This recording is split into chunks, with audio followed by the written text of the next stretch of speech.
তুমি যার লাগিয়া এমবি ভরো তার তো বাটন ফোন। তুমি যার লাগিয়া এমবি ভরো তার তো বাটন ফোন। কেমন করে বুঝবে রে সে, কেমন করে বুঝবে রে সে ডিজিটাল তোর মন। তুমি যার লাগিয়া এমবি ভরো তার তো বাটন ফোন। চলবে, বলবো বলবো, চলবে? কথা কও না কে তোমরা? লিল্লাহে তাকবীর।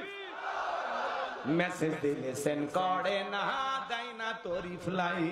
ভিডিও কলে বলবা কথা, ক্যামেরা তার নাই রে, ক্যামেরা তার নাই।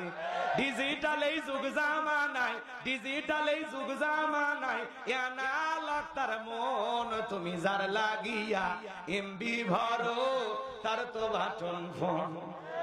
প্রেম প্রীতি ভালোবাসা বিয়ের আগে নয়, মনের মধ্যে রাখো তুমি পরকালের ভয় রে, আল্লাহ তাআলার ভয়। গানের মধ্যে শিক্ষা আছে না নাই? প্রেম প্রীতি ভালোবাসা বিয়ের আগে নয়, মনের মধ্যে রাখো তুমি পরকালের ভয় রে, আল্লাহ তাআলার ভয়। তবে তুমি মুক্তি পাবা, তবে তুমি মুক্তি পাবা দোজখের আগুন। তুমি যার লাগিয়া এমবি ভরো তার তো বাটন ফোন। তুমি যার লাগিয়া এমবি ভরো তার তো বাটন ফোন। কেমন করে বুঝবে রে সে, কেমন করে বুঝবে রে সে ডিজিটাল তোর মন। তুমি যার লাগিয়া এমবি ভরো তার তো বাটন ফোন। মারহাবা বলেন।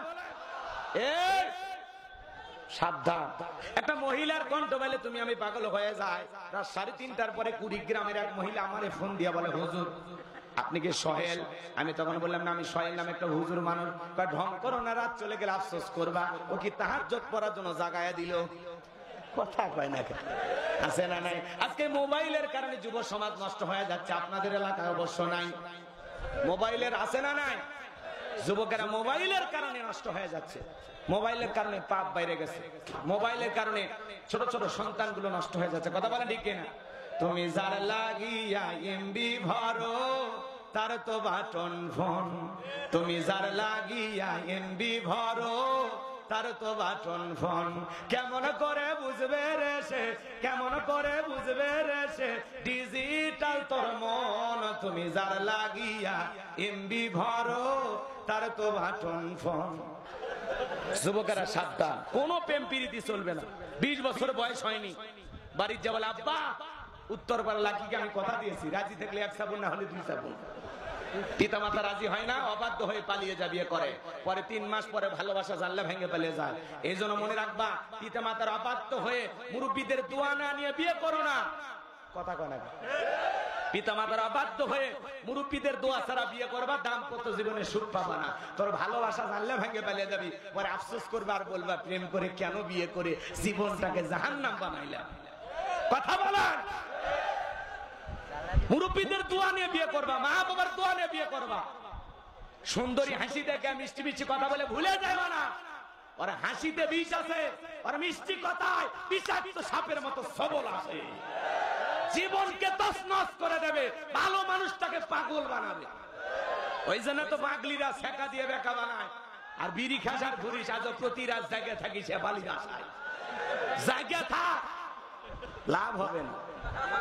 কথা কন ঠিক না? যুবকেরা ওদের ফাঁদে পা দিয়া জীবনটাকে বেকা বানাস না, সোজা বানা। হ্যাঁ, যৌতুক নিয়ে বিয়ে করে যারা, এরা তো সমাজের সবচাইতে ছোট লোক। কথা কয় নাকি? কাঁচা পায়খানা খাওয়া যেমন হারাম, কন্যা পক্ষের কাছ থেকে জোর করে যৌতুক নেওয়া তেমনি হারাম। কথা বলে না? যৌতুক নিয়ে বিয়ে করবা না, এলে শান্তি নাই, বলে হারামের টাকা শেষ হয়ে যাবে, সুখ পাইবা না। কথা কন ঠিক আছে? 2 লাখ 2 কোটি যৌতুকের টাকা দিয়েও লাভ হবে না, সুখ টাকা দিয়ে পাওয়া যায় না। কথা বলে না? আমি তো বলি খালি মেয়ের ওই বিয়ের আগে মেয়েকে জিজ্ঞাসাবাদ না, ছেলেকেও জিজ্ঞাসাবাদ করা, ও নামাজ পড়ে কিনা। কথা কয় না গে? এদিক সেদিক যাওয়া যাবে না, অনেক কথা বলার আছে, সামনের দিকে যাব। এদিক খেয়াল করেন, ফেরাউনের আলোচনা যখন শুরু হয়েছে, ফাইনাল খেলা খেলে ওয়াকসুবে মেরিয়ে বাড়ি যাবেন না, ওঠা বসা করেন না, কয়েকটা মিনিট দেন বলে দিয়ে যায়। লিল্লাহে তাকবীর। বেশি রাতে উঠে দিয়েছে, বোঝেননি? আপনাদের হক আদায় করা লাগবে, এই জন্য নাকি দোয়া করবো, দোয়া করবো। এইবার আমার আল্লাহ রাব্বুল আলামিন বলেন, ক্বালা আলকিহা ইয়া মূসা। আল্লাহু আকবার। আল্লাহ ডেকে বলে, মুসা রে, তোমার হাতের লাঠিটা নিক্ষেপ করো। ফাআলকাহা ফাইযা হিয়া হাইয়াতুন তাসআ। পয়গম্বর লাঠিটা নিক্ষেপ করা মাত্রই হয়ে গেল বিশাল বড় একটা সাপ। মুসা নবী বলে, বাপ রে বাপ, এই যে জাতের সাপ আমার বংশ করে দিবে সাপ। এই কথা ভেবে আল্লাহর পয়গম্বর ডরে ভয়ে দৌড়াইতে লাগলেন। আমার আল্লাহ তখন বলেন, ক্বালা খুযহা ওয়ালা তাখাফ সানুঈদুহা সিরাতাহাল উলা। আল্লাহু আকবার। তোমাদের মুখ না খুলে আমি দোয়া করে দেব। আল্লাহু আকবার বলা লাগবে। এখন আয়াত করতেছি, মজা লাগে না? হ্যাঁ, এত কত ঘটনা বললাম, এখন চলেন খালি কথায় কথায় আয়াত। সুবহানাল্লাহ বলেন। আল্লাহর পয়গম্বরকে আল্লাহ ডেকে বলেন, মুসা, ভয় পাওয়ার কোনো কারণ নাই। আমি আল্লাহকে লাঠি থেকে সাপ বানাইছি, আবার ওই সাপের দিকে হাত বাড়াও, পূর্বের মতো লাঠি বানাইয়া দেব। আল্লাহর পয়গম্বর ভয়ে ভয়ে ধরতে গেছে, ধরা মাত্র আবার সাপ কি হয়ে গেছে? লাঠি। এটার নাম কি? মুজিজা। বলেন, এর নাম কি? মুজিজা। আল্লাহু আকবার বলেন। মুসা সন্দেহ জবাই করতে করতে সময় অতিবাহিত হয়ে গেল। এইবার দবিরাকে বলা হয়, দবিরা দেখ তো আমার পথের কাটা মুসা মরলো না বাঁচলো। তিনটা বর্ণনা পাওয়া যায়। কেউ বলেছেন 20,000 সন্তান জবাই করেছেন, কেউ বলেছেন 24,000, কেউ বলেছেন 80,000। দবিরা ডেকে বলে, নেতা, যদিও বনি ইসরাইল মায়ের বুক খালি কইরা হাজার হাজার সন্তান জবাই করেছেন, তবে আপনার পথের কাটা মুসা এখনো মরে নাই, মরে নাই, মায়ের কোলে জীবিত আছে, সুস্থ আছে, কিন্তু কোথায় আছে, কোন বাড়িতে আছে, সেইটা বলার ক্ষমতা আমাদের নাই। চিৎকার মেরে বলুন আল্লাহু আকবার। ওয়া মাকারু ওয়া মাকারাল্লাহ ওয়াল্লাহু খায়রুল মাকিরিন। খেলা কার? আল্লাহ চাই মুসারে বাঁচাইতে, আর ফিরাউন চাই মারতে। ওর 14 গোষ্ঠী এক জায়গায় হয়ে মারতে পারবে। এইবার ফিরাউন ডেকে বলে, এ সেনাবাহিনীর দল, পুল এলাকায় ছড়িয়ে পড়ো, তল্লাশি চালাও, একেবারে চিরুনি অভিযান চালাও, যে জায়গায় মুসারে পাইবা আর ধরবার, জবাই করবা। এইবার বাজান গো আমার, ফিরাউনের সেনাবাহিনী তো চতুর্দিকে ছড়িয়ে পড়লো। একদল সেনাবাহিনী মুসা নবীর বাড়ির দিকে রওনা করেছে। মুসা নবীর বড় বোন নাম তার মারিয়ম ডেকে বলে, মা, ওই যা ফিরাউনের সেনাবাহিনী দেখা যায় মা। আর বুঝি ভাইকে বাঁচানো গেল না, ভাইকে তুমি কই লুকিয়ে রাখবা? মুসা নবীর মা সন্তান কেনে দিক সেদিক দৌড়ায়। কে যেন এলহামের মাধ্যমে আওয়াজ দেয়, বলে, মুসার মা, ওই চুলার ভিতরে তোমার ছেলেটাকে ফেলায় দাও। কথা দিলাম গো, তোমার ছেলেকে আবার তোমার কোলেই ফেরাইয়া দেব।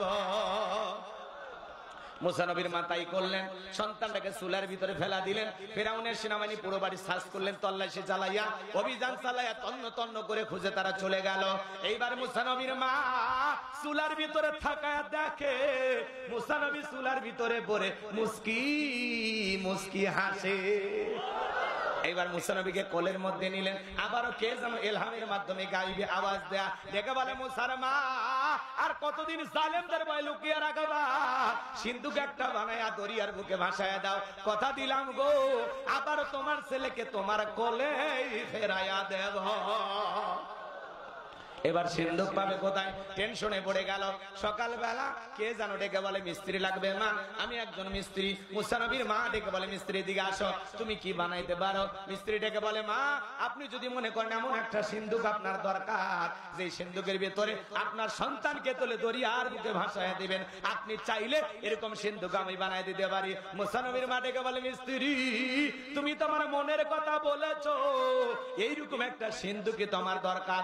এবার মিস্ত্রি বলে, মা, ভিতর থেকে একটু পানি নিয়ে আসেন, যন্ত্রপাতি আছে, ধার দেবার জন্য পানি লাগতে পারে, আবার না হলে চলবে। এইবার মুসা নবীর মা ভিতর থেকে পানি নিয়ে এসে দেখে মিস্ত্রি সুন্দর একটা সিন্ধুক বানাইয়া দাঁড়িয়ে আছে। এবার সিন্ধুকটা হাতের মধ্যে মিস্ত্রি দৌড়ায়, পেছন থেকে ডাইকে বলে, মিস্ত্রি, লোহার পয়সা কি নিবা না, কাঠের পয়সা কি নিবা না, তোমার পারিশ্রমিকের দামটা কি নিবা না? মিস্ত্রি ডেকে বলে, মা, যারা বিপদে পড়ে আমি তাদের উপকার করি, বিনিময়ে টাকা পয়সা গ্রহণ করি না।